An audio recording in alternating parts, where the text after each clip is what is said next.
Fans defend Caitlin Clark against Fox Sports host's accusation. The NBA reportedly invited Clark to participate in a three-point shooting competition featuring Golden State Warriors superstar Stephen Curry and New York Liberty sharpshooter Sabrina Ionescu. Clark declined the invitation, and the event has since fallen through. All-Star Weekend here. Our senior insider Shams Charania with us now. What's going to be different about All-Star 2025 in the Bay? And on Thursday, we all agreed not to proceed. Malika, I'm told that the NBA is nearing a 4-team tournament for the All-Star event. Caitlin Clark has ruined NBA All-Star Weekend. They invited her to be involved in the shooting contest with Steph, right? And they were gonna make this nice thing go and give people something to watch. She is— You know how disappointed the fans, the audience, Adam Silver, and everyone, even including the players, was over last year's All-Star Weekend and game in Indianapolis. And that means finding creative avenues to attract competition. And that means bringing back a highlight of last year's All-Star Weekend, which was the NBA-WNBA shootout between Stephen Curry and Sabrina Ionescu. Sources guess how much money the WNBA lost this past year? $50 million.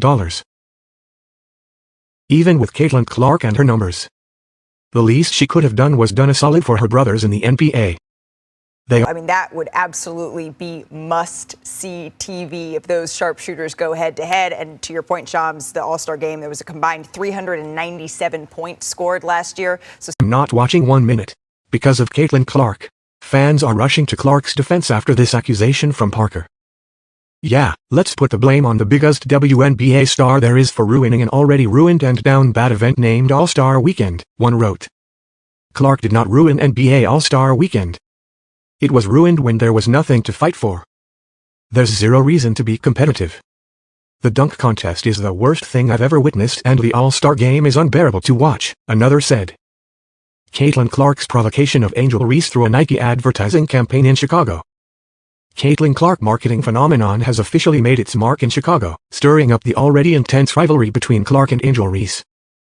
Nike unveiled a new billboard featuring Clark at 157W Chicago Avenue, just 3.5 miles from Wintrust Arena, home to Reese's WNBA team, the Chicago Sky.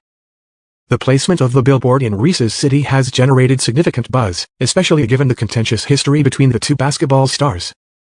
Fans quickly took to social media to react, with many of Clark's supporters using the opportunity to mock Reese.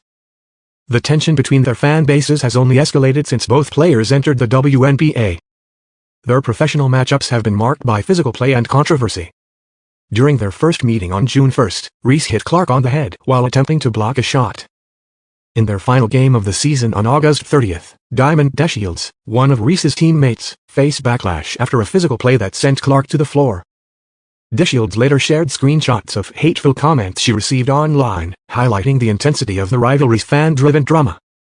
I think these ladies are sending a message. And I think they're sending a message that the elevation of our product is our priority. Yep. And as a result of that, since we're gaining that traction, we're going to be fixated on growing.